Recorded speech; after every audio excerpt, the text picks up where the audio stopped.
তো বন্ধু বান্ধৱীসকল SSC ফালৰ পৰা stenographer গ্ৰেড চি আৰু গ্ৰেড ডিৰ এক্সামিনেশ্যন 2025ৰ কাৰণে 261টা ভেকেঞ্চি মুকলি কৰা হৈছে আৰু এই 261টা ভেকেঞ্চিৰ কাৰণে আপোনালোকে অনলাইন এপ্লিকেশ্যন কৰিব পাৰিব ঠিক আছে তো ইয়াৰ ষ্টাৰ্টিং ডেটটো হৈছে আপোনালোকৰ 6 জুন আৰু লাষ্ট ডেট হৈছে 26 জুন ঠিক আছে 26 জুনলৈকে আপোনালোকে এই 261টা ভেকেঞ্চিৰ কাৰণে অনলাইন এপ্লিকেশ্যন কৰি থাকিব পাৰিব আৰু নিশ্চয় আপোনালোকে দেখা পাইছে 261টা ভেকেঞ্চি মুকলি কৰা হৈছে আৰু এইখিনিৰ কাৰণে আপোনালোকে অনলাইন এপ্লিকেশ্যন কৰিব পাৰিব পোনপ্ৰথমে আপোনালোকে ইয়াৰ এজ লিমিটটো চাই ল'ব ইয়াৰ এজ লিমিটটো ৰখা হৈছে stenographer গ্ৰেড চি কাৰণে 18 বছৰৰ পৰা 30 বছৰ আৰু stenographer গ্ৰেড ডি কাৰণে 18 বছৰৰ পৰা 27 বছৰ হ'লে আপোনালোকে অনলাইন এপ্লিকেশ্যন কৰিব পাৰিব ঠিক আছে লগতে এজ ৰিলেকশ্যন ইয়াতে ৰখা হৈছে SC ST কেণ্ডিডেটৰ কাৰণে 5 বছৰ OBC কাৰণে 3 বছৰ PWD কেণ্ডিডেটৰ কাৰণে 10 বছৰ PWD OBC কাৰণে 13 বছৰ আৰু SC ST PWD কাৰণে 15 বছৰলৈকে আপোনালোকে অনলাইন এপ্লিকেশ্যন কৰিব পাৰিব আৰু ইয়াৰ পাছতে কোৱালিফিকেশ্যনটো আপোনালোকে চাব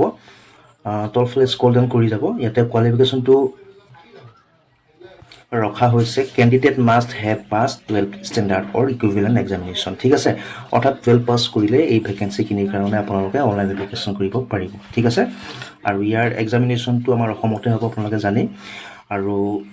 হাউ টু এপ্লাই কিদৰে এপ্লাই কৰিব ssc.gov.in এই ৱেবছাইটটোৰ জৰিয়তে আপোনালোকে অনলাইন এপ্লিকেশ্যন কৰিব পাৰিব ইয়াৰ অফিচিয়েল লিংকটোৰ লগতে অনলাইন এপ্লিকেশ্যনৰ লিংকটো মোৰ ভিডিঅ'টোৰ ডেছক্ৰিপশ্যন থাকিব তাৰ পৰা গৈ আপোনালোকে অনলাইন এপ্লিকেশ্যন কৰিব পাৰিব লগতে ইয়াৰ নটিফিকেশ্যনৰ লিংকটো মোৰ ভিডিঅ'টোৰ ডেছক্ৰিপশ্যন থাকিব আৰু ইয়াৰ লগতে আপোনালোকৰ এই ভেকেঞ্চিখিনিৰ কাৰণে এটা অনলাইন এপ্লিকেশ্যন ফিজ ৰখা হৈছে যোনসকল আনৰিজাৰ্ভ হয় বা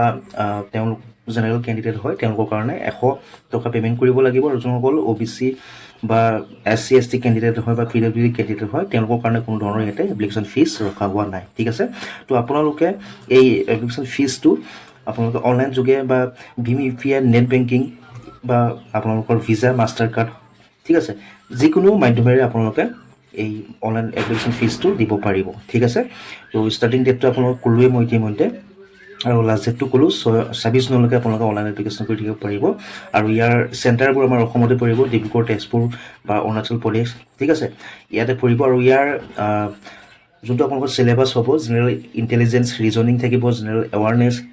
ইংলিছ লেংগুৱেজ এণ্ড কম্প্ৰিহেনশ্যন ইয়াতে আপোনালোকৰ 100টা কুৱেশ্যন 100 মাৰ্ক থাকিব সময় দিয়া থাকিব আপোনালোকৰ 2 ঘণ্টা 40 মিনিট ঠিক আছে এই 2 ঘণ্টা 40 মিনিটৰ ভিতৰত আপোনালোকে এই এক্সামিনেশ্যনটো দিব পাৰিব ঠিক আছে তো ইয়াৰ লগত আপোনালোকৰ এই গোটেই stenographer গ্ৰেড ডি বা গ্ৰেড চি ঠিক আছে স্কিল টেষ্টটো আপোনালোকৰ যিহেতু হ'ব স্কিল টেষ্টৰ কাৰণে আপোনালোকৰ ইংলিছ আৰু হিন্দীত এই টাইপিং কৰিব লাগিব stenographer আৰু যেতিয়া আপোনালোকে অনলাইন এপ্লিকেশ্যন কৰিব তাতে আপোনালোকৰ প্ৰিফাৰেঞ্চটো পাব ভেৰিয়াছ পষ্টৰ কাৰণে অৰ্থাৎ কোনটো আপোনালোকৰ ষ্টেটত বা কোনটো আপোনালোকৰ ডিষ্ট্ৰিক্টত ডিষ্ট্ৰিক্টত যোনটো ডিষ্ট্ৰিক্টত আপোনালোকে এপ্লাই কৰিব বা তেজপুৰ বা ডিব্ৰুগড় যোনটো